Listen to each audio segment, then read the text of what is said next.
Uh-oh, hold up. There we go. Mic is plugged in. Yo, what's up? This is KallaTheYapper, and I'm back with another reaction.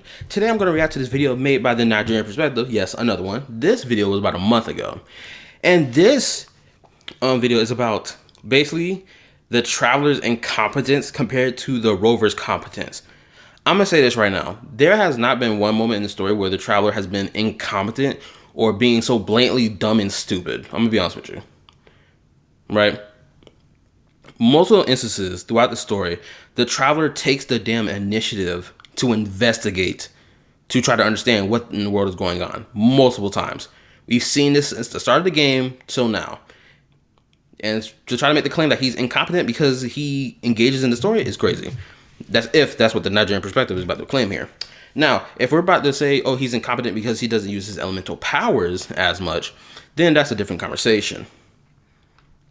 Because I'd argue that the Traveler really doesn't, they don't really need to use their elemental power as much. Because we've seen multiple times the Traveler mixing and matching it with his oppositions, just using his dual sword. How many cutscenes have we seen where the Traveler is just fighting somebody with a dual sword and he's really going at it? From the Abyss Lector to Senora. Shoot, Senora didn't even get the Traveler fighting her with any elements from what we saw. Homeboy just waxed her with ease. No elements required. Raiden Shogun, on the other hand, needed an element against her. Actually. So anyway, let's get this video started, shall we? Let's see what this is about. So we just finished the... Ooh, that's a little loud. Hold up. Crap, I don't know. Actually, you know what? I gotta turn this down a bit. Just a little bit.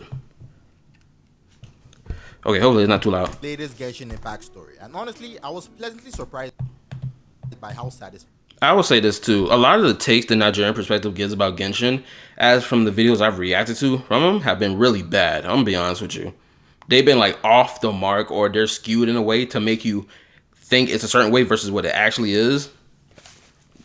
From his NPC video to the Avidius versus Dainsleif video, from his, the reveal of the leader of the Fraxidus versus the reveal of Alice is better, and some shit. Like, it's been one hell of a roller coaster. I'm gonna be honest with y'all. Anyway, let's start. So we just finished the latest Genshin Impact story, and honestly, I was pleasantly surprised by how satisfied I felt after playing it. This story is a clear improvement from the last one we got, the Luna 1 story. In terms of pacing, presentation, and most importantly, immersion, it really feels like Genshin took a step forward this time. I mean, there were certain moments... What was wrong with the version Luna 1 story? Like, are we going to explain that? Like, you can't just drop that and then don't explain to us what exactly was the problem with Lunar 1.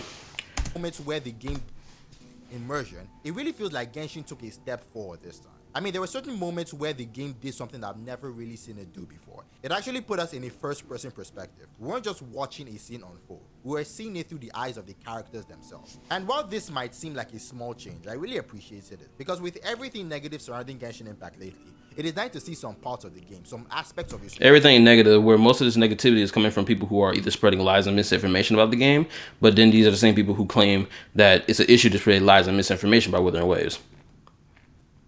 Let's be honest, most of this negativity is starting to feel really, let's say, fabricated. If I'm being fucking for real with y'all. Like, dead ass.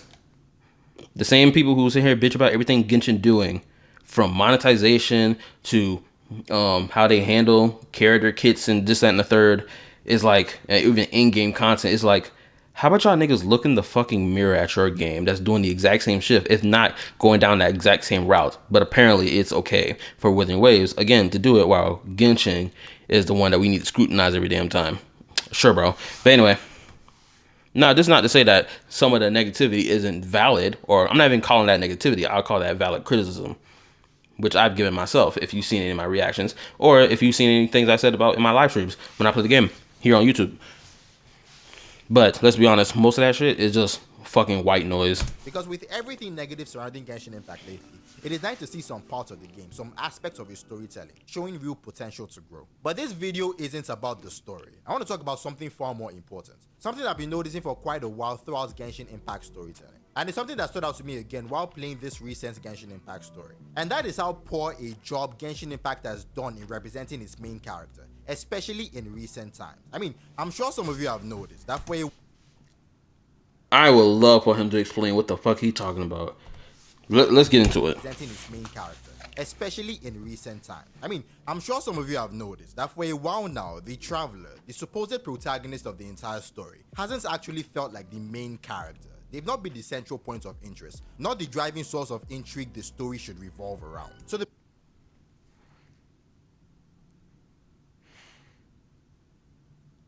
Let's continue. I'm gonna let him continue. they've not been the central point of interest, not the driving source of intrigue the story should revolve around. So the big question is why? What change exactly has Genshin Impact made to bring about this lack of interest in its own main protagonist? And that I wouldn't say lack of interest, more like his personal story beats. Like we said multiple times, if you actually played the damn game, we know that most of the Traveler, aka the main character story beats, take place in his Traveler stories, which are those Dainsleif quests. Those are the quests that mainly focus on the Traveler's character more so than most of the main quests that happen.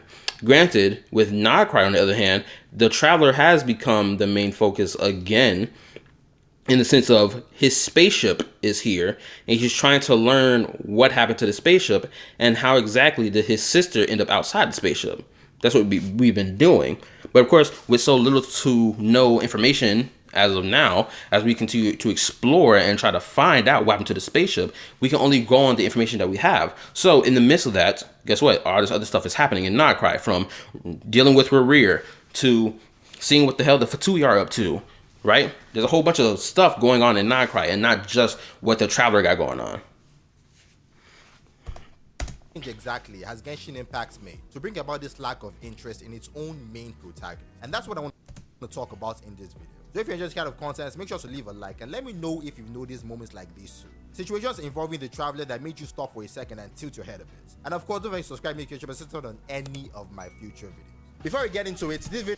I don't care about your sponsorship. Sorry, it's just I don't care. Let's hear what argument he's about to make. Let's listen to this, because I've had to go into comment section. I've been in comment sections having pushed back and forth with the bots, and not in recent time, more like a couple months ago.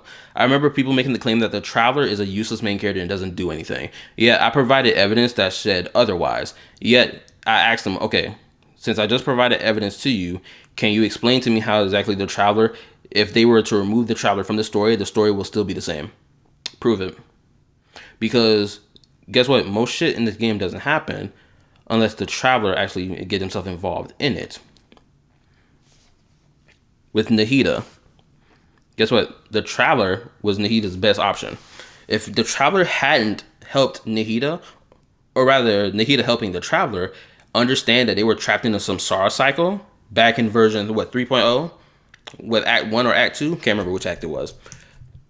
Guess what? She actively tells the Traveler that, yo, if I tell you the answer to why it is that you're trapped in a samsara, not just you, but everyone else is, your brain will legitimately explode. So you have to figure it out yourself.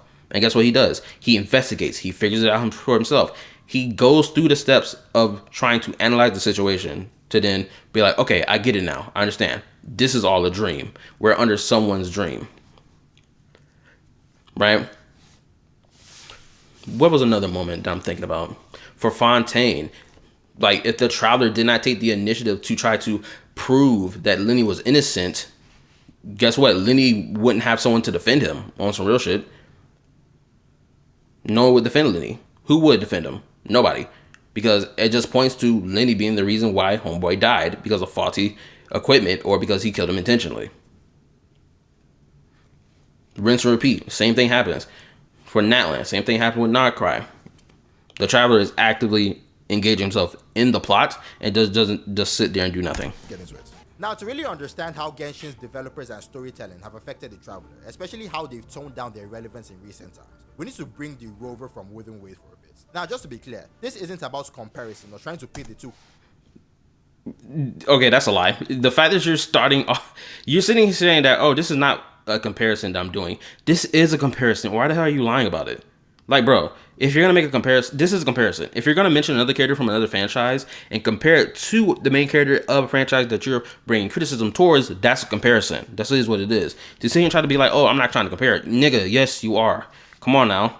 Need to bring the rover from Wooden Ways for a bit. Now, just to be clear, this isn't about comparison or trying to pit the two characters against each other. The main reason I'm bringing the Rover into this discussion is because of how similar these two characters actually are, the Traveler and the Rover.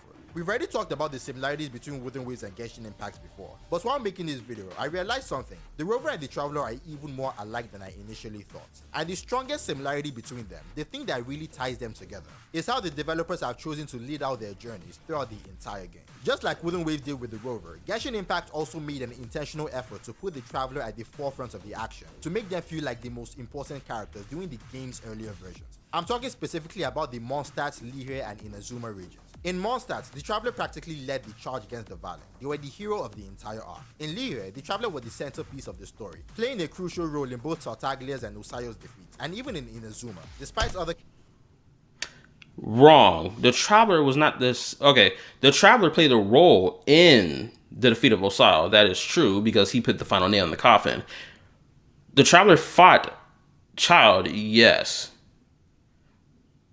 Actually, what he's saying for the most part is true, but I don't see how the Traveler stopped being the center focus. Rather, like, we could make the argument that the Traveler's personal character story was not the center focus, like, even in the earlier versions. You know, maybe I'm wrong about that. Actually, let me listen to this again. I'm talking specifically about the Mondstadt, Lihue, and Inazuma regions. In Mondstadt, the Traveler practically led the charge against the Valen. Practically led the charge against the Valen. That's not entirely true, because first and foremost, the Traveler had no idea what was going on with the Valen. He just randomly came across it. If anyone led the charge against the Valen, it was actually Venti, because he wanted to save his friend. You were the hero of the entire arc. The Traveler helped Venti in this arc. He wasn't truly the hero of this arc, because he didn't do it as a one-man team type shit. In Lihue, the Traveler was the centerpiece of the story, playing a crucial role in both Tartaglia's and Usayo's defeats, and even in Inazuma, despite other characters having major storylines, like Kazuha's journey after losing his brother, or Sangonomiya Kokomi leading an entire resistance. The game still made sure the Traveler was front and center. Whether it was leading Swordfish 2, his small platoon, standing up to the Raiden Shogun, or taking part in Inazuma's larger conflict, the Traveler still felt like the one driving the story forward. But also, just like Wooden Waves made the Rover take a backseat during the Renesita story, putting more focus on the banner characters, the one central to that arc, Genshin Impact did the exact same thing. Starting from Sumeru, you could see a noticeable shift in the Traveler's role. In earlier regions, they were front and center, taking actions, making decisions, driving the story. But from... Wait a minute, are you about to make the argument that the Traveler has not been doing that since Sumeru? No freaking way you're about to make that argument. Are you really about to make the argument that the Traveler has been sitting in the backseat doing nothing as the playable cast of characters have done everything? No fucking way are we about to make this argument. Hold up, let's continue. But from Sumeru onward, the Traveler slowly started to fade into the background as the focus shifted towards other characters instead. In Sumeru, the Traveler mostly acted as a bridge, a point of connection between other characters and the Dendro Archon, while most of the real adventure was handled by the supporting cast. The same pattern... That's not entirely true. No. The Traveler has also engaged in the plot too. He didn't just serve as a bridge between characters so that characters can have character interactions. That's not fucking true. As I explained earlier, the Traveler was the reason why they figured out that they were in a samsara cycle and broke out of it. It was thanks to the Traveler.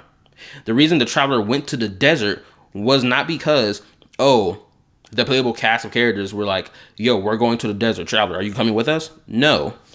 They went because Nahida had left a clue for them. And so the Traveler was like, okay, I gotta head to the desert. And guess what? He randomly comes across, guess what? Hatham over here and Sino. And then he comes across Dia, what's her name? What's the other? And Candace. And of course, they go about exchanging information about the academia, what's going on, this, that, and the third. So, like, no, the Traveler has not just been sitting in the background. Pattern continued in Fontaine, where the story revolved around Navia, Neuvillette, Faux-Solors, and Farina, with the Traveler playing more of a neutral... Bro, you already put Farina on the screen. Why the hell would you put another Farina on here? Oh, unless you were saying Faux-Solor, then okay, cool. Then you should have actually got the image of Faux-Solor then.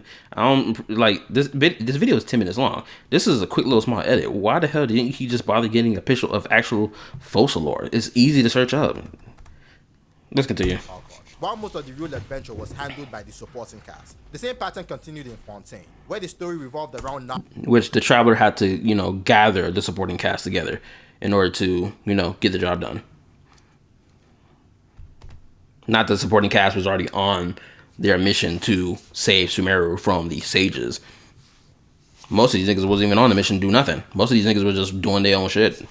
Acted as a bridge, a point of connection between other characters and the Dendro Archon, while most of the real adventure was handled by the supporting cast. The same pattern continued in Fontaine, where the story revolved around Navia, Neuvillette, Fosolos, and Farina, with the Traveler playing more of a neutral role than an active one. And even in Natlan and now in Nordcry, the game is still following that same tradition, but here is where things really get interesting. We've established that in terms of how they handle their protagonists.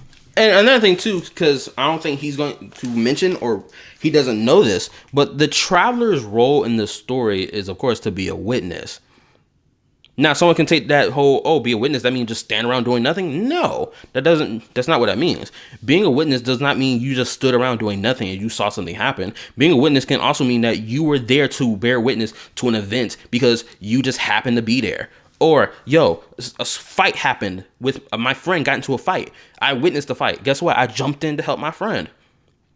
Oh, somebody was getting harassed on the street. I was a witness to it. I jumped in to help the person being harassed, so on and so forth. You can be a witness both being active in what's going on or just watching from afar. The Traveler is a witness who's been active in the story, even for the Fontaine plot.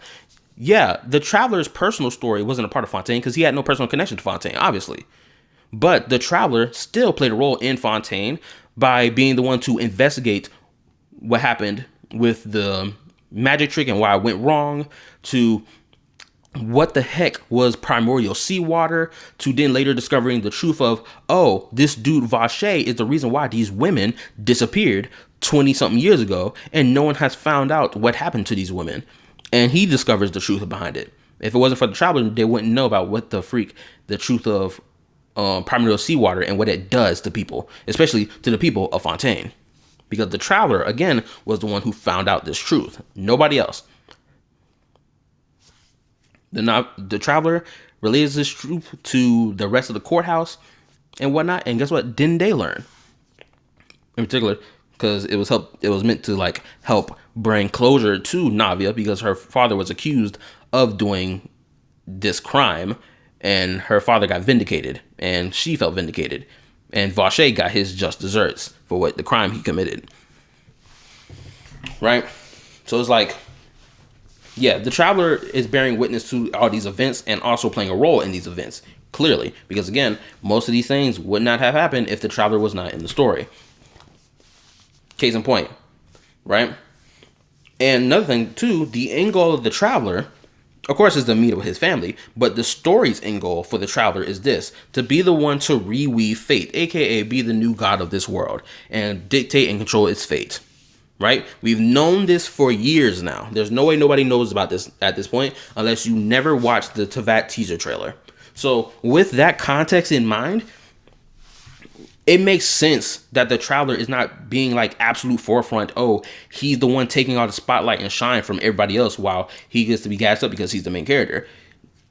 Like, for example, Fairy Tail. If I use Fairy Tail example, Fairy Tail has multiple moments throughout its entire story where Natsu is not taking up the screen time because he's the main character that we follow. Or rather, Lucy is, because like Lucy is technically the main character that we follow, right?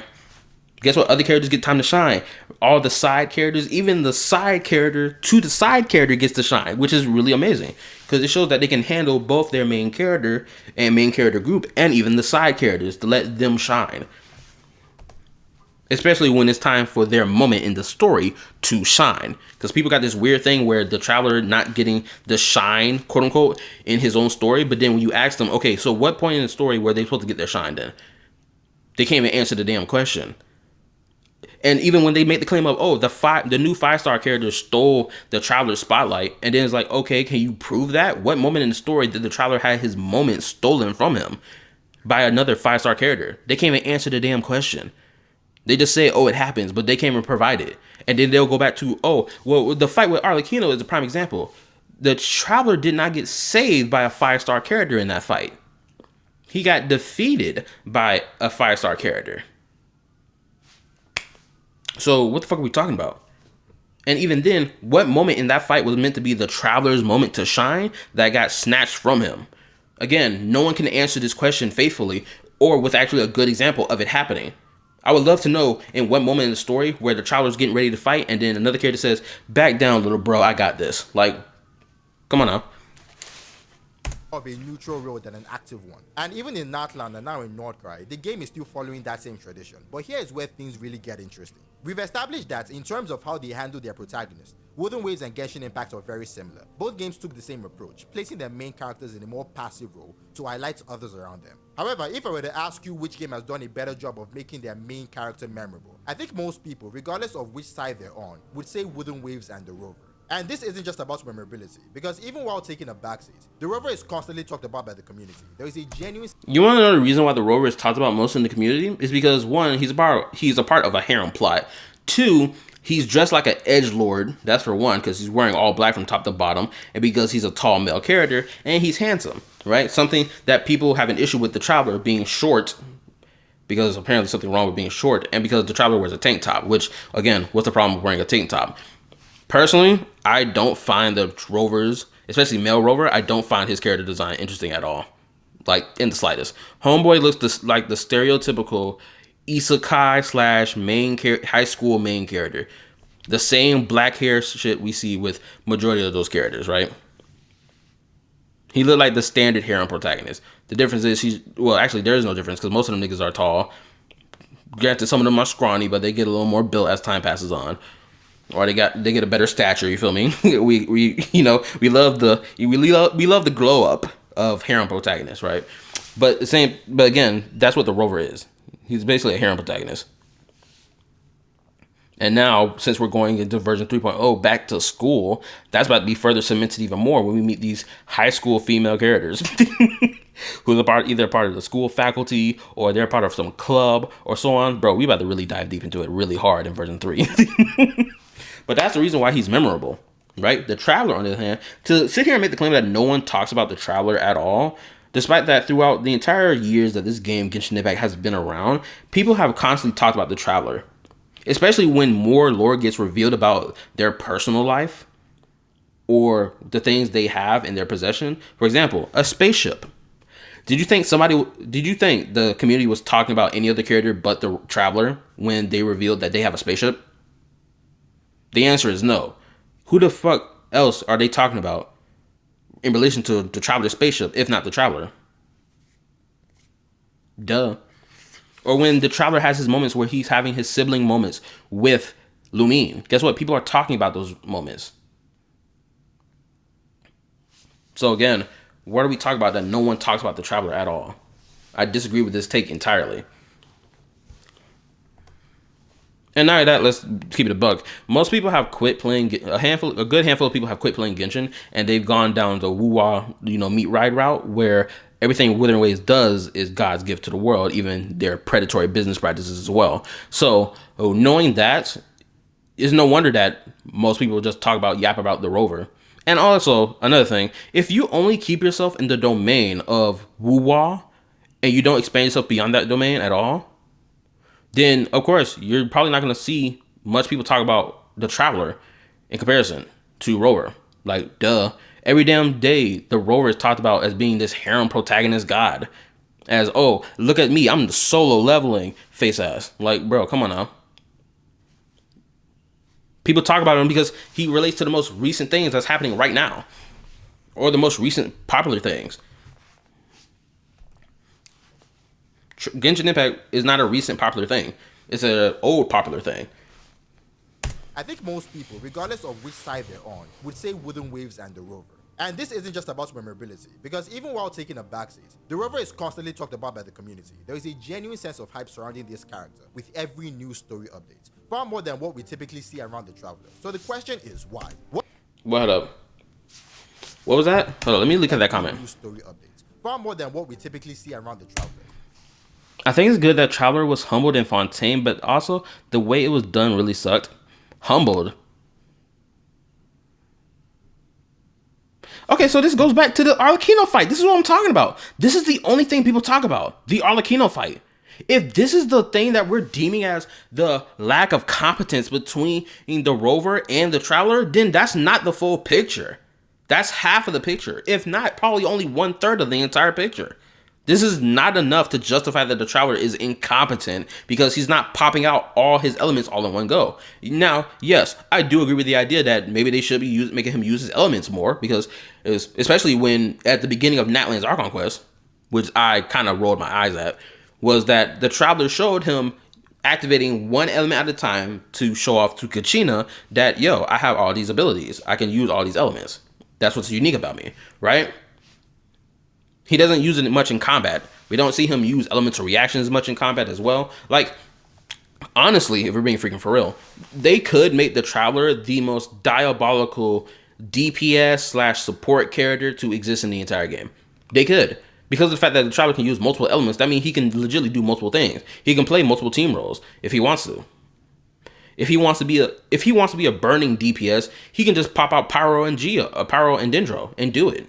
If he wants to be Electrocharge, he can do it. If he wants to be Overlord, he can do it. Technically speaking, we've seen him even pop out 2 elements at the same time, right? So technically, he can do it. It's just the writers choose not to let him do it, right? And even like the game developers when it comes down to like making characters and shit, right? They could honestly make him do that, but they just choose not to. But again, like the whole combat side of this conversation is not enough to justify the Traveler being incompetent. Like it has to be more than just combat. And not only that, the Traveler has won most of their fights anyway without the need of using an element, which we've seen multiple times. Just because he lost to Arlecchino in that one fight does not be like, oh, now he's bad across the board. Because now, how are people going to explain to me the other fights that he's gotten into after the Arlecchino fight, where he's, standing his ground, where he's taking out enemies left, right, and center with just a dull blade. It just shows that the Traveler clearly just not strong enough to deal with Arlecchino. Clearly. That's all that is. It doesn't mean the Traveler is weak. So the question is why? What does Wooden Waves do so well? Or better yet, what does Genshin do so poorly to make this entire situation even possible? Now, depending on where you stand between these two games, I'm sure there are plenty of reasons in your head as to why this difference exists. Some might say it is because Wooden Waves... One of the reasons is because people love Wooden Waves because now we live in the era of aura farming. So anything the rover does, people just slap it as aura farming, right? And because aura farming is so cool to people, despite the fact aura farming has been a thing for even longer than that, people act like Genshin Impact never had a moment of aura farm from the main character when we have plenty of moments like that. Shoot, I just saw one recent moment as playing Act 5 of the Notcry story where the Traveler is looking back behind him and he calls out Columbina's name. Now, I haven't done Act 6 yet as of me doing this reaction. So hopefully by the time I get this reaction out, Act 6, I would have already done it, or I'm in the midst of playing it on YouTube. But it was a really good moment. The Traveler looks back, the wind's blowing, the camera transition was smooth. It was a clear aura farm moment. Even before that, his fight with Rear. And I'm not gonna lie, when I saw people's reception of the Traveler fighting Rear, people were like, oh, finally he gets a cool scene. And then I'm just like, am I dumb here? Why are we acting like the Traveler hasn't had cool fight scenes prior to this fight?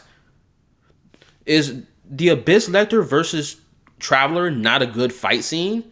Is it not a good scene of the story showing us how strong he is or how skilled he is at swordplay? Am I supposed to act like I haven't seen these moments before prior to this? Like, what the hell are we talking about here? Right? It was so weird when I saw people do that. And I could tell these are coming from people who either stopped playing the game and never seen any other fight that the Traveler has gotten into and or has never played the game a day in their life. Traveler versus Tartaglia, 1v1. Guess what? He still won that fight. Honestly, he ran out the timer in comparison to absolutely washing Child, but he still ran out the timer. He still won the fight, right? Then what happened after that? Senora versus Traveler. Traveler won that easy peasy. Next fight was Traveler versus Raiden Shogun. The Traveler got imbued by the wishes of the people of Inazuma to abolish the Vision Hunt decree so they can get their visions back and their ambition. So the Traveler became the center point of their ambition and used that will to fight against A. He won that fight. Then what happened after that? What fight we had after that? Then we had the Traveler and Nahida versus Scaramouche. Granted, the Traveler did more of the physical work in that fight because, Nahida doesn't have the combat ability to do it, right? So the Traveler, he fought that fight, won, no element used, pure dull sword. Excuse me. I just got done eating probably like a couple minutes ago. Still digesting. But anyway, what was another fight we had after that in Sumeru? Trying to think. I don't think we had another fight like that in Sumeru, as I'm sitting here thinking about it. But you get the point. We've had, I guess Fontaine, the fight in Fontaine, where we fought the Narwhal, right? It was a two-man mission, obviously, because Neuvillette went alongside the Traveler, but they both were fighting. The Neuvillette even imbued the Traveler. Technically not really, because the Traveler in Hydro mode has the necessary mechanic needed to break those orbs and stun the enemy. But he was imbuing the Traveler with some, a little backup to help the Traveler get the job done, while the Traveler was out here mixing and matching with the visitor from beyond the Sea of Stars and shit like that, and the / Narwhal. So rinse and repeat.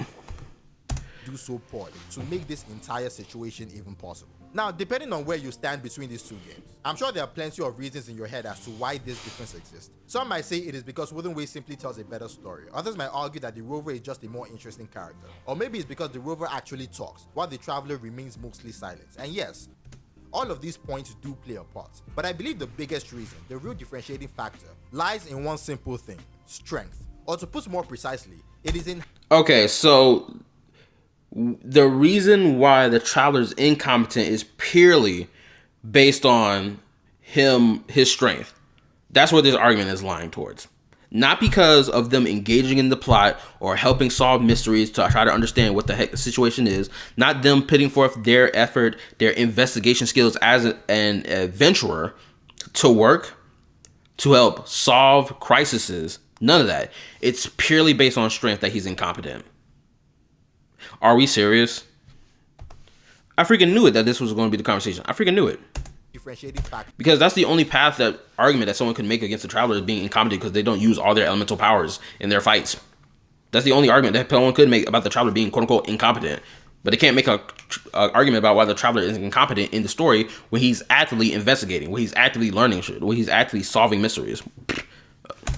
Factor lies in one simple thing: strength. Or to put more precisely, it is in how both games chooses to show the strength of their main characters. And this, although it might seem like a small detail, is extremely important when you're talking about these two games. Because when you really look at how Wooden Waves and Genshin Impact handle this aspect, you start to see a very clear picture of what makes these protagonists feel so different. See, in Wooden Waves' case, even though the game pushed the Rover into the background during the Renaissance arc, one thing it continues to highlight, more than with any other character in that story, is the Rover's strength. In the 2.2 story, we're introduced to Fleur-de-Lis, the Blessed Maiden, this damn near godlike figure, and having the Rover go head to head with her in that insane one-on-one battle, that was huge. It's a fight that is still referenced to this day in the Wooden Waves community. Or in the 2.4 story, a story centered mainly around...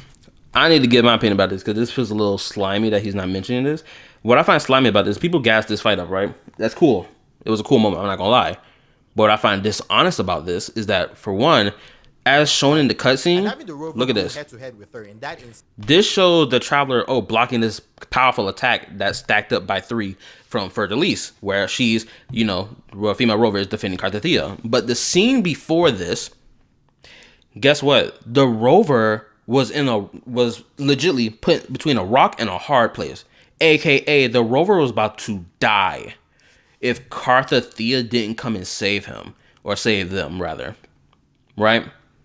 It's so interesting that we're not mentioning that cutscene, because to me, when people sit here and gas up the Rover being like, oh, look how powerful they are, but if they're so powerful, why the hell are they needing to be saved by another person? They shouldn't even need to be saved. The Rover, mind you, has the ability to stop time. There's been so many fucking moments that I've seen across version 2 story where they could have easily just stopped time, but they chose not to. And it's like, why aren't you using this ability? I even had a back and forth a little bit with someone in the comment section of somebody's comparison video where they were just like comparing, oh, look how powerful this main character is versus that one, aka Genshin and Wuwa. But I'm over here typing in the comment section, I'm like, bro, the Rover has not popped off using their time stopping ability in the longest. Where the hell is that ability at? The ability to stop time, where's that? They have the ability to do it, but they choose not to use it, especially in instances where they could have used it. For example, in the 2.7 story, where the Rover lets Cristoforo dropped them in a pure form of dark tide sludge or whatever, right? As I'm sitting here watching that happen, I'm like, bro, why in the crap are you not using your time stop ability? On top of that, you can fly.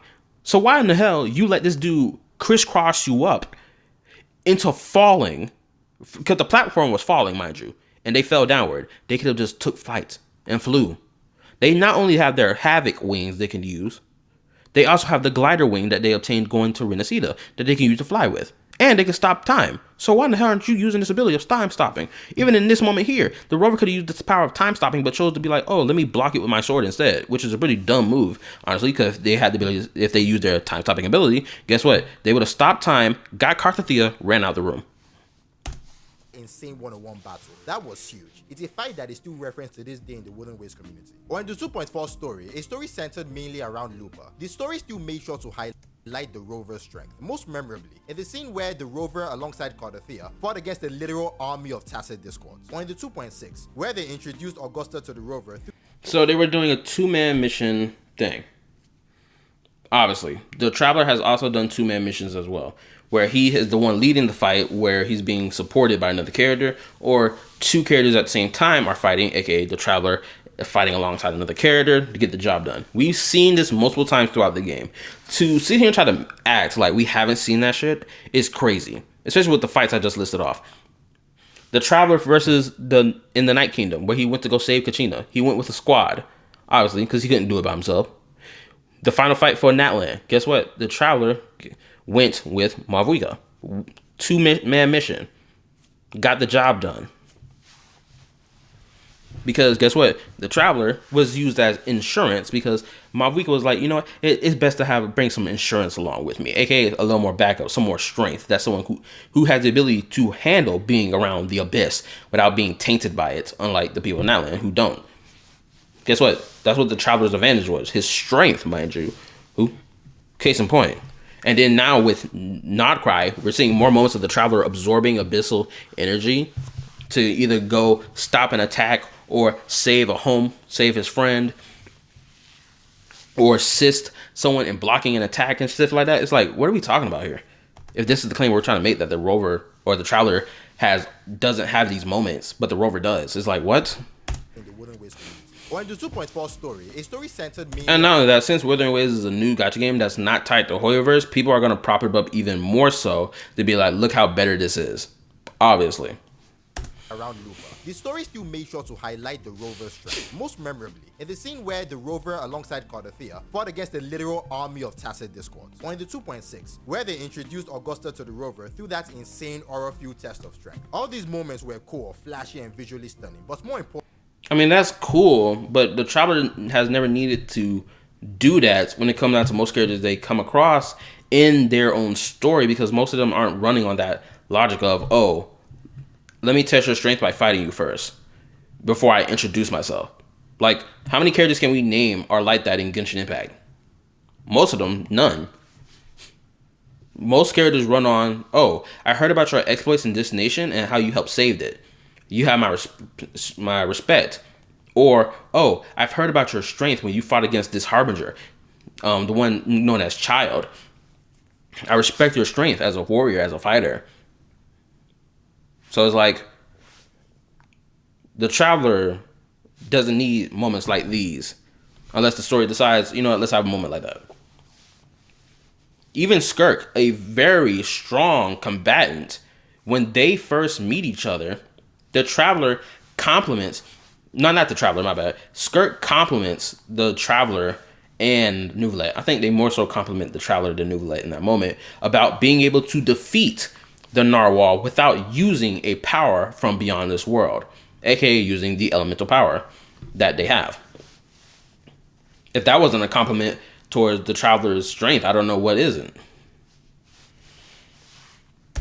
More important, each of them served as a statement, a solidification of the Rover's power. They told us very clearly that no matter how powerful these other characters are, they still stand on equal footing with the Rover in the very least. But with Genshin Impacts, the opposite is really the case. You could say that starting from Sumeru, we began to realize that the Traveler isn't nearly as strong as we once believed. In the Sumeru arc, the Traveler and Nahida literally had to lose 168 times just to finally beat Scaramouche. And yes, we can interpret that in different ways, but the message it sent is still clear. Then in Fontaine, the Traveler was Wait a minute. We can interpret that in Hold up. The Traveler and Nahida had to lose 100 times to beat Scaramouche? No, they didn't literally fight this man. They put him into a dream.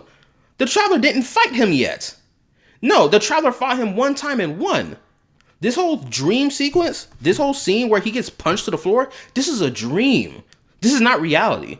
So no, he didn't lose 100 and fucking, hold up, how many times? They really had to lose 168 times. Yeah, they didn't lose 168 times because they didn't even actually fight this man. This man was in a dream, and when he woke up, he was like, hold up, the power of dreams.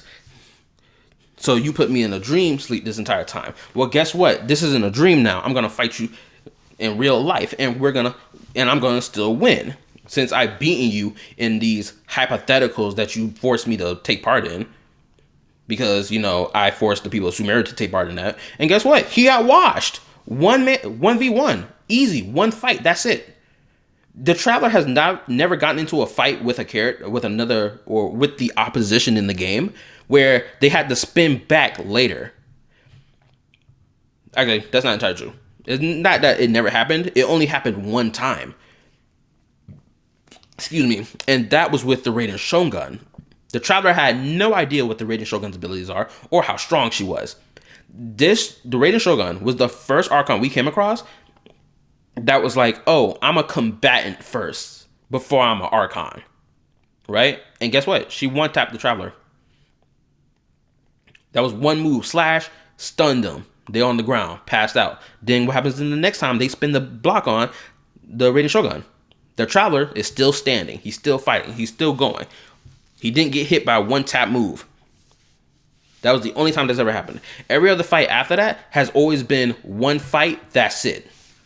The Scaramouche fight was one fight. It wasn't 168 fights. It was one fight, he got mopped up.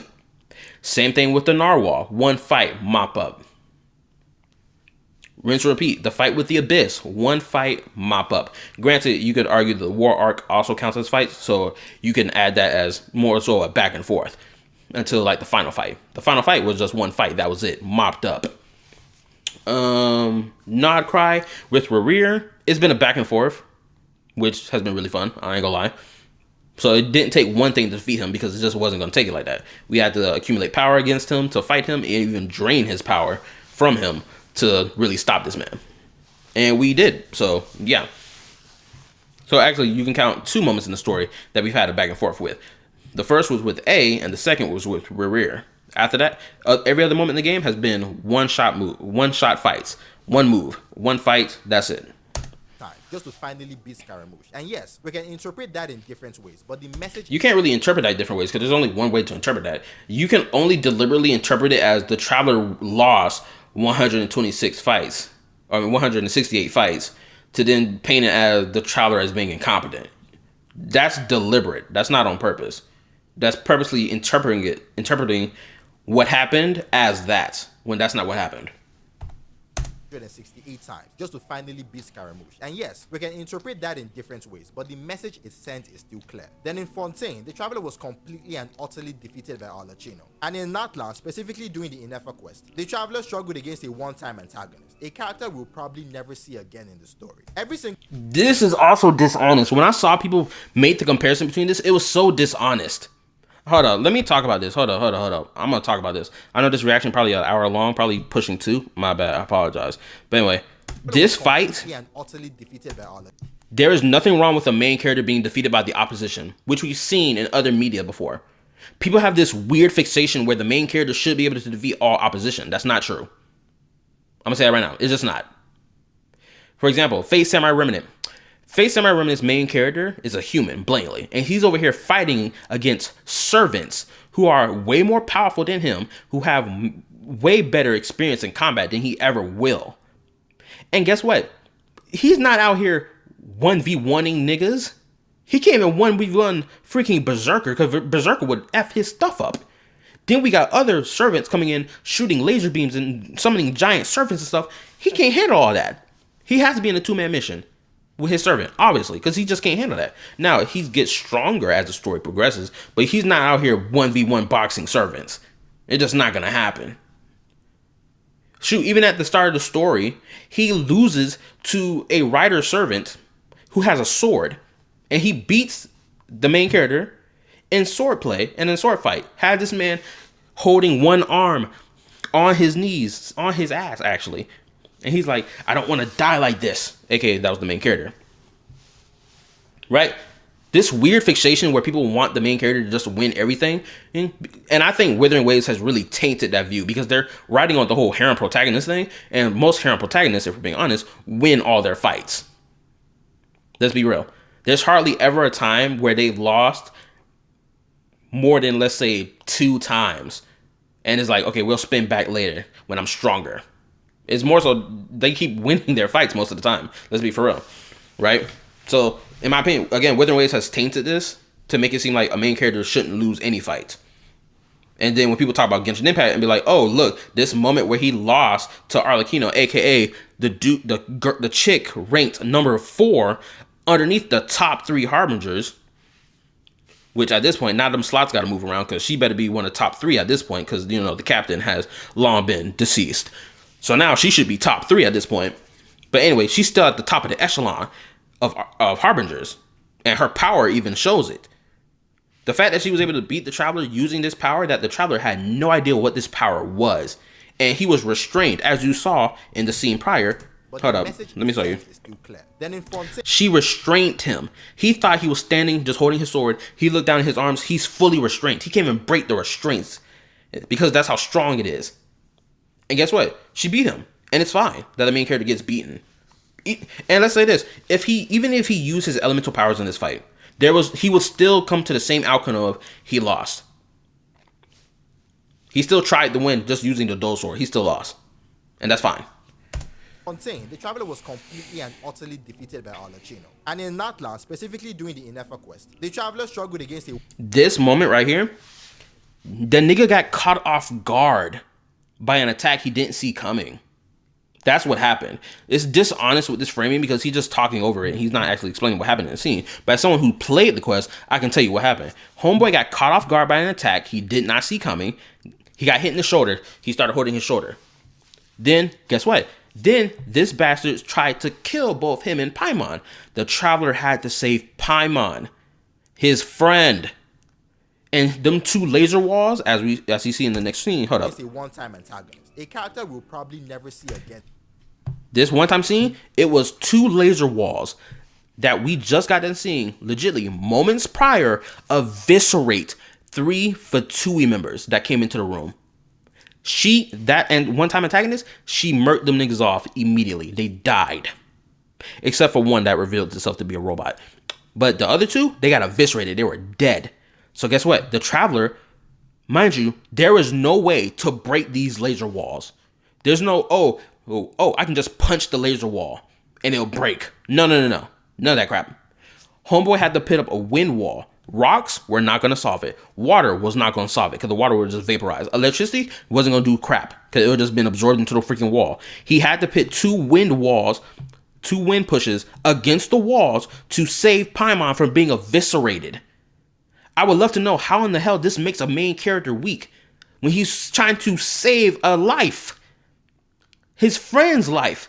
How does this make him weak? How is this incompetent? Because even in this moment, he's using an elemental power that is not the one that is in his element right now. Or rather, he switched elements as shown with the colors. Because in this moment, he's Pyro. Then he switches it to Anemo. Hold up. Let me see the scene prior. What did he have his Traveler set to? Hold up. Because if these are scenes recorded from his own gameplay, specifically doing the hold up. The Traveler struggled against. Look at this. Homeboy was in Pyro mode. You know, a thing people complain about the Traveler not using his elements all the time. In this moment in the story, he used 2 elements. He switched from Pyro to what? Then she puts up the laser wall. probably never see again. Boom, the laser wall is up. He switched from pyro to anemo to save his friend from dying. Again, how does this scream incompetence when now the traveler is also using more than one element to deal with the situation now? Where's the incompetence? In the Sumeru arc, the Traveler and Nahida literally had to lose 168 times just to finally beat Scaramouche. And yes, we can interpret that in different ways, but the message it sent is still clear. Then in Fontaine, the Traveler was completely and utterly defeated by Arlecchino. And in Natlan, specifically during the Inefa quest, the Traveler struggled against a one-time antagonist, a character we'll probably never see again in the story. Every single time the Traveler was placed in a situation meant to show their strength, to prove to us, the players, that they're truly as capable as we're led to believe, they often end up failing. In fact, I say Genshin Impact. How did he fail in this moment? Can you please explain? You can't sit here and say they often end up failing, but don't even explain how exactly did they fail. How? Explain it. In this moment, the Traveler did not fail to save Paimon. He succeeded in saving Paimon. Because thank God, in this same moment where he's holding this wall up, Anefa starts fighting back against this entity that is taking over her body. Right? And in that moment, he's able to, guess what? Fully save Paimon. The walls, they stop pushing on him. They deactivate. He's like, okay, cool. I managed to save Paimon by holding off those walls just long enough before Anefa finally was starting to push back in her programming. Thank God. Because if he was truly weak, he wouldn't be able to hold up that wall for less than a second. He would have died with Paimon if he was truly weak. In the fight against Scaramouche, the Traveler, as shown with multiple scenes, the Traveler was over here running on this man's arms, stabbing his headpiece in, dodging the laser beam attacks. Like, what are we talking about? Even in the moments before the Traveler is is brought down to the second floor of the Scaramouche boss fight, this man legitly holds up Scaramouche's hand that Scaramouche is slamming down on him. He is legitimately holding it up. Even the floor is breaking underneath his feet. He is holding off this weight that's pushing down on him. Granted, he still gets pushed through the floor because it overpowers him naturally, right? But the fact that he was able to do it at all shows how strong he is. Because any other person in that situation that's not the Traveler or any of these playable characters, they would have been squashed to death. The only other character I can think of that's done anything similar to what the Traveler did in that moment is Arataki Ito, where he punches a hole through space or when he's holding up something. I'm trying to remember what exactly he held up in that Chasm quest, but you get the point I'm making here. That they're truly as capable as we're led to believe, they often end up failing. In fact, I say Genshin Impact did a much better job in showcasing the Traveler's strength, or at least the potential of that strength, back in the Mondstadt, Lihue, and Inazuma regions. And the thing is, this display of strength, this constant reminder of what a character is capable of, is extremely important to storytelling. It's crazy that he's saying that, but yet in the same scene he just showed, 2 seconds ago, you just showed the Traveler's strength and rather ability that he has, which is to use multiple elements, as I showed earlier, the fact that he was in Power mode and he switched to Animal mode, to use wind to block what was, pushing on him that could have killed Paimon to him. How does that not show his strength? I'm trying to understand. How did he fail? Because you can't just say, oh, he failed, but then don't explain it. Like, come on, bro. What the crap? This is why I got problems with videos like these. It's just like, oh, we're just going to yap, but we're not going to explain in depth. Like, this 10 minutes, we could have extended this 10-minute video to a 24-minute video and actually went in depth about why it is that the Traveler doesn't have the strength or doesn't have the ability to do XYZ, despite the fact that the story keeps telling us that he does. When the story sits here and tells us that the Traveler is a descender who has the ability to reweave fate or alter the world or whatever because of their existence, which we know is true because with the lore that we found out about descenders, guess what? They can either sustain the world, destroy the world, uphold the world, or preserve the world, things along those lines, right?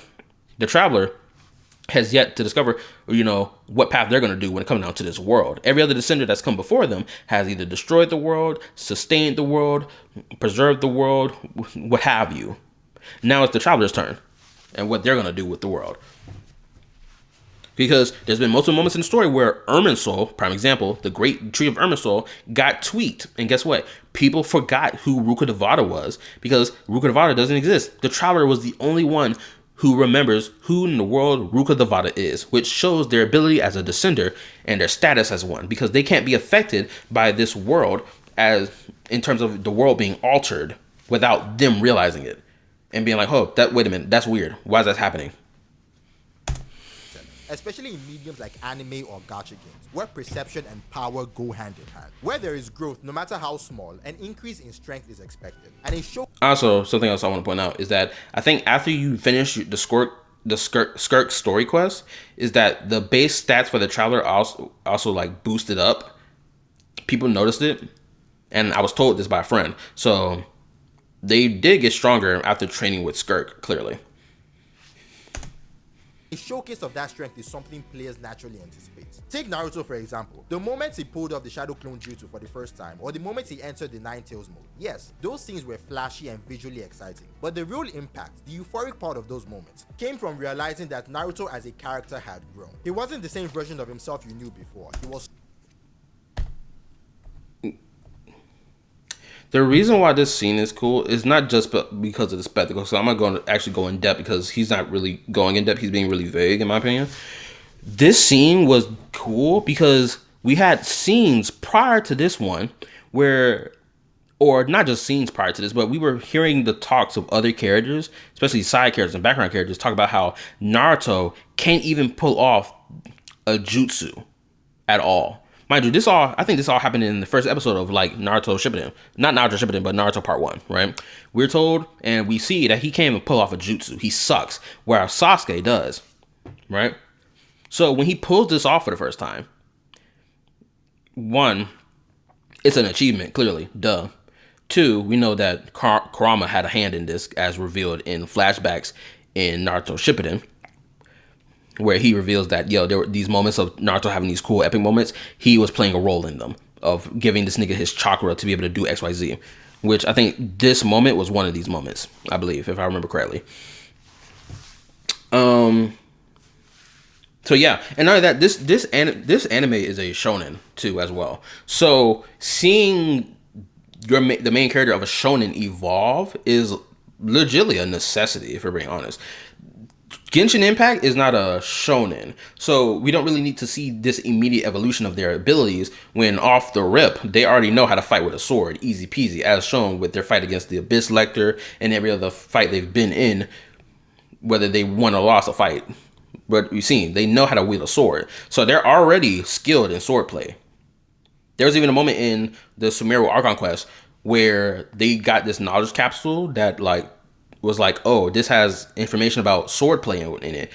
If you absorb this knowledge, it'll be able to embed itself into you and you'll be able to do better swordplay. Guess what? The traveler had the knowledge embedded into them and they were like, I don't feel any different.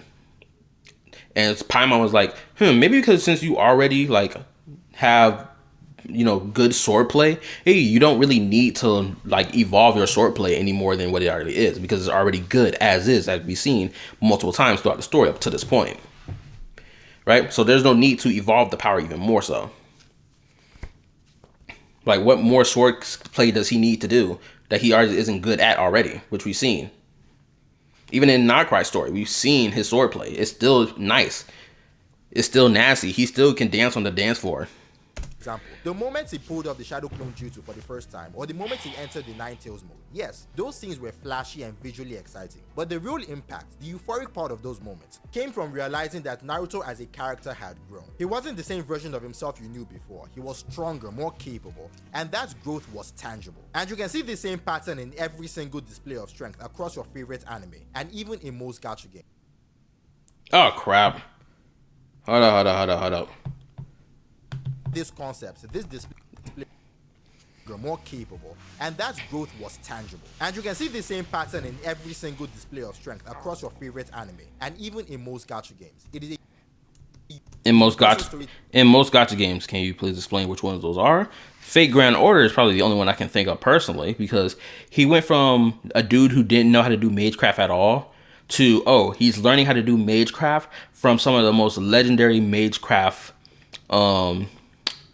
individuals that ever lived on planet Earth.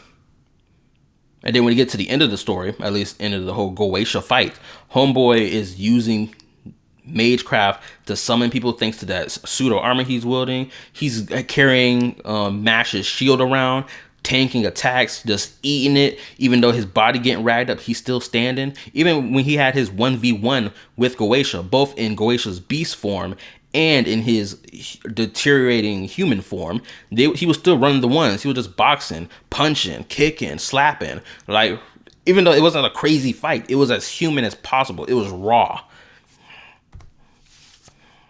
Every single display of... If anything, if I'm being honest, the Traveler, in terms of them being as a character who like exists in the story and also plays the role of this, that, and the third, the Traveler personally, to me, I would put them in the same lane as the main character of Trigun Stampede, or just Trigun as a whole, Vash the Stampede.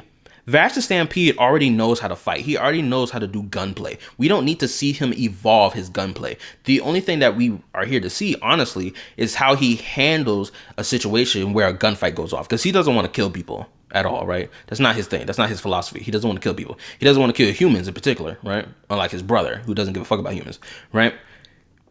So every time we see Vash get into a fight, this man is dodging attacks. He's bobbing and weaving. He is using the most non-lethal moves to try to subdue his opponent without needing to kill them. Because he can just aim the gun at them and just shoot them in the chest and call it a day. But that's not what he's about.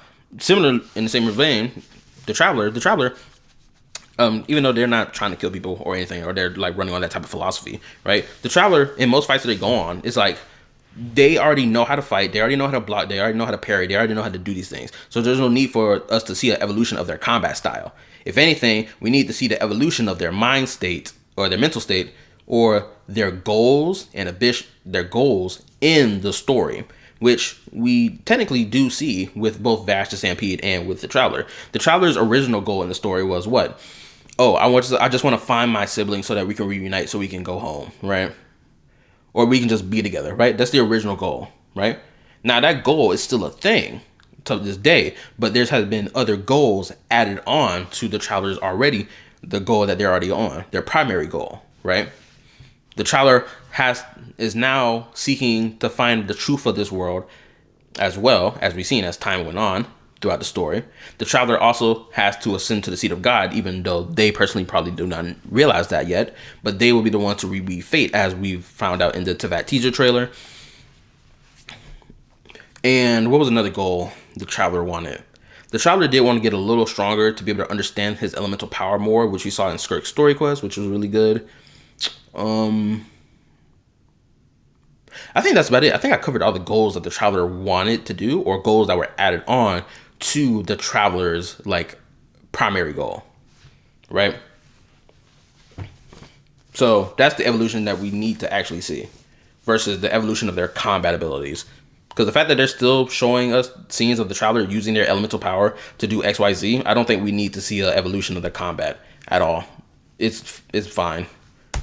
Of strength across your favorite anime, and even in most gacha games. It is a universal storytelling language. When a character grows, their newfound strength becomes proof of that growth. And that's why this concept, this display of strength, is something that should absolutely be expected, especially in a game like Genshin Impact, especially from a character like the Traveler. See, the Traveler is a character we've been following for the better part of 5 years, and over that time, we've developed an intimacy with them that you rarely find in other mediums. Take anime, for example. You experience the story episodically. You watch an episode, maybe rewatch a few favorite scenes, and then move on. But in a gacha game like Genshin Impact, things work differently. Because of the daily nature of the game, logging in every day, doing commissions, collecting rewards, you're constantly engaging with this world, with these characters, and especially with the Traveler. And when that happens consistently over 5 years, it creates a very real sense of closeness between the player and the protagonist. Now pair that with the story itself, a story that, time and time again, ends with the Traveler facing some impossible force, wielding incredible power. And you naturally start to believe that there is growth there. You start to believe that this character you've journeyed with for years has gotten stronger, and that eventually that strength will show. But when moments like this happen in the recent story, when a fully capable Traveler is saved from a domain by weakened Olachino, or when Rere, a character... Because, oh my god, because the Traveler got help, therefore he's weak, or they're not showing off enough of his potential or his power. Legitly, the scene before this, the Traveler stomps on the freaking ground and causes a geo-construct that pushes the enemies out of the way so they can keep running to this door. Bro, They ran to the door, found it blocked. The Traveler turned around. They're being surrounded. Guess what? Before the Traveler could act, before Columbina could act, guess what? They get saved by their third man mission, aka Arlecchino. What is the problem with the main character being saved? Because this is the argument we're making. Because he didn't whip out a tornado move and blew all the enemies away. That still wouldn't handle the fact that the door is being blocked, which is their escape route. Because they didn't come here to fight; they came here to escape. And guess what? Their friend helped them escape. What is the problem? Someone make that make sense to me. What exactly is the problem with this scene? In a scene where the Traveler, people keep complaining. Again, go back to the whole, he's not using all his elements enough. This scene, the Traveler switches from pyro mode to geo mode to legitly blow the enemies away right before this scene where Arlecchino saves them by putting a barrier between them and the Abyss monsters. Or Rift Hounds, rather. When a fully capable Traveler is saved from a domain by weakening. And if we're doing this whole argument of fully capable, you better explain to me why in the world that the Rover, again, as I said earlier in this reaction, why the F was Rover saved multiple times throughout the 2.7 story by the new shiny 5-star character known as Galbrena. Tell me why. The Rover is fully capable and has the ability to stop time. And the amount of times, again, with the KallaTheYapper fight, with the whole thing with Galbrena, these moments where the Rover has the ability to stop time and does not use it is incompetent to me. But we're not going to talk about that. Or rather, the moments where he keeps getting his ass saved by another shiny 5-star character, we're not going to talk about that. But when Genshin does this, it's suddenly a problem. Huh?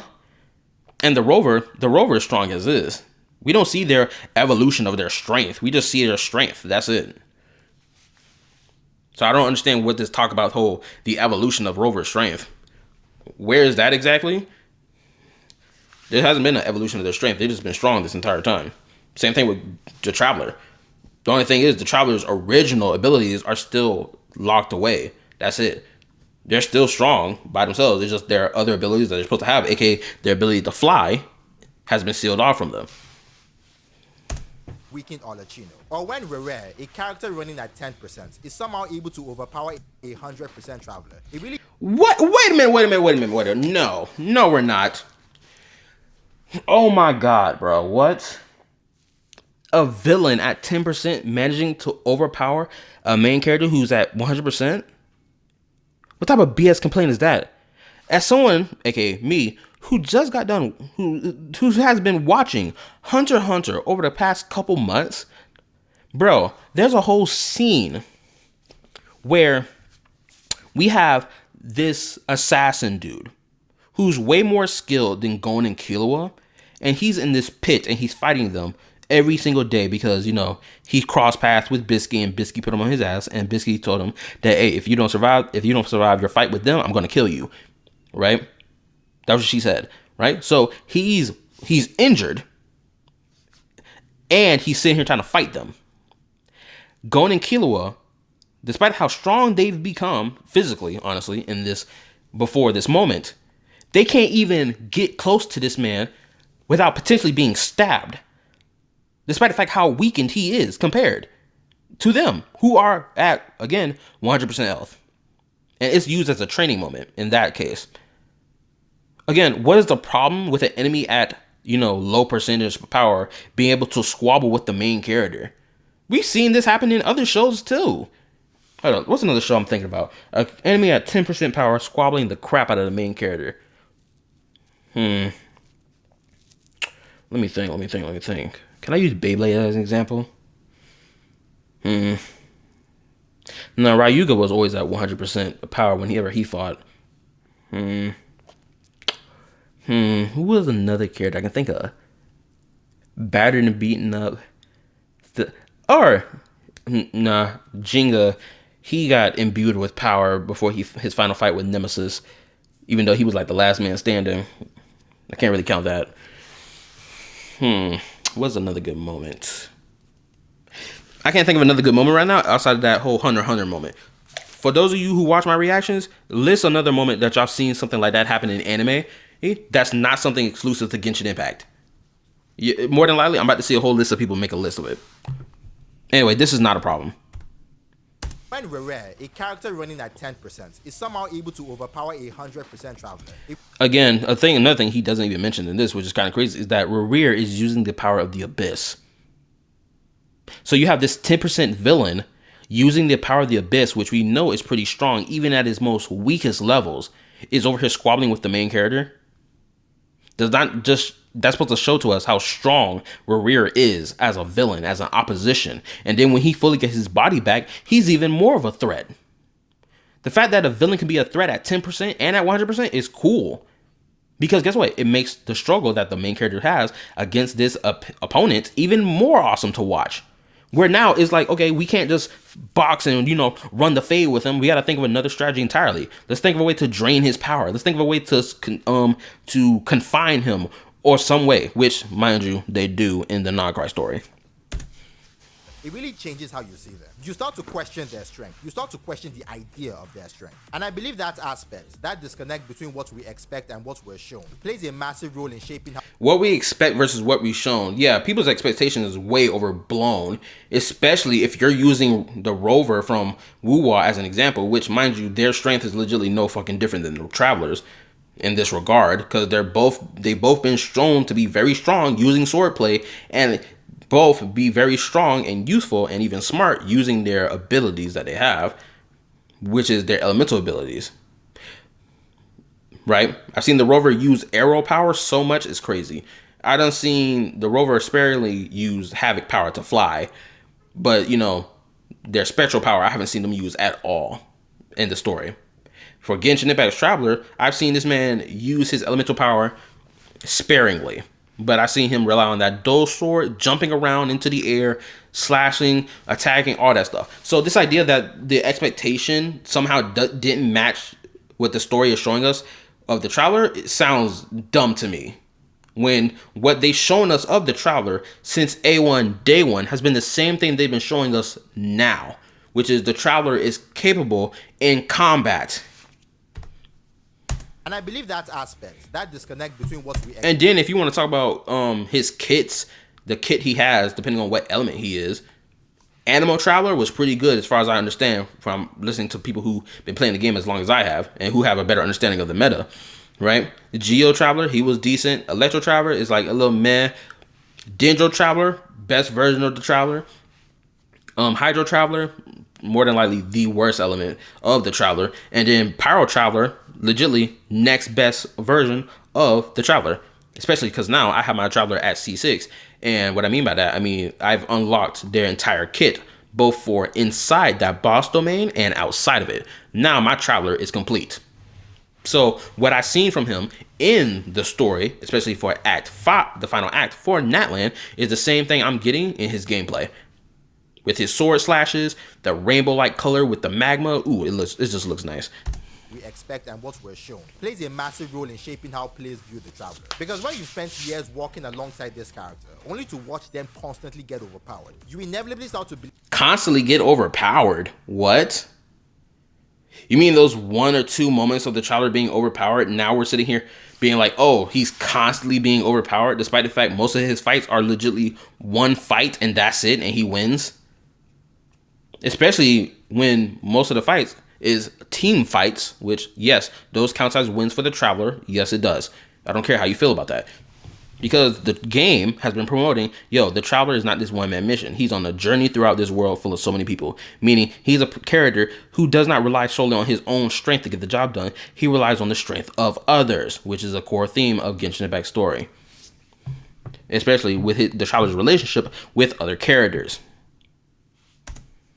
To believe that maybe the Traveler was never as strong as you believe, which in turn slowly but surely leads you to lose interest in this character. Strong as you believe, but what strength did you believe the Traveler was going to be? I'm not saying this to the Nigerian perspective, but anybody who thought the Traveler was going to be this, oh my god, I shattered the world just by stepping forward. Huh? Genuinely, I would love someone to tell me, in your most honest words, what your expectation of, quote-unquote, your expectation for the Traveler's strength to be. Because my expectation for the Traveler's strength has been the same since day 1. Because there has been no need for an evolution of their strength, honestly. And especially in their swordplay, the only true evolution that they really needed was elemental mastery at best, as shown in story quest. Other than that, the expectation of his strength has been the same. Now his ability to be a descender and be able to reweave fate, that has yet to come into play into the story yet, because we are not at that point yet. That's the most strongest thing the Traveler can realistically do. Well, do just yet. And this is especially dangerous for a game like Genshin Impact, where more than enough time has passed and we're now approaching the end game. At this stage, the players naturally expect the Traveler to feel powerful, to become the embodiment of all the growth and experience we've accumulated over the years. But when the Traveler still doesn't live up to that expectation, when we're this far into the story and they still don't feel as strong as we hope, that is honestly disheartening. And really, how's it disheartening when your expectation is way blown out the water and you can't tell me what exactly his strength should be at? Should his strength be so high that he's one-shotting enemies just by stepping forward? Or he should be in 1v1 fights all the time, all the way forward, despite the fact that goes against the theme of the story? What exactly did he fail to do in your quote-unquote expectation of his strength? I need to know that to be able to have a conversation. Because right now, I don't understand what exactly your expectation of his strength is supposed to be. Did you want him to be a Dragon Ball character where he's blowing up planets? Like, come on, you got to set the bar for me. Where exactly is this bar at? And really, once again, this points to one of the bigger fundamental flaws in Genshin Impact. A flaw that I've talked about numerous times on this channel. The idea of telling instead of showing. Because yes, we understand that the Traveler is powerful. The Traveler is a descender, someone whose fate and existence are set to rival the world itself. And even this Nordcry story has once again told us how strong the Traveler is. I mean, the Traveler is strong enough to house the iridescent moon, a literal fragment of a god. If that is not powerful, I honestly don't know what is. But when it comes to showing that strength in actual battles, in a way that we as players can feel and understand, Genshin Impact has never really done a great job. I disagree. I hard disagree with that one. Because he's strong enough to be the vessel of something. Hold up. The greatest equivalence I can give to that is Naruto housing the Nine-Tailed Fox and Yuji Itadori housing Sukuna. Both of those entities are stronger than both Naruto and Itadori respectively.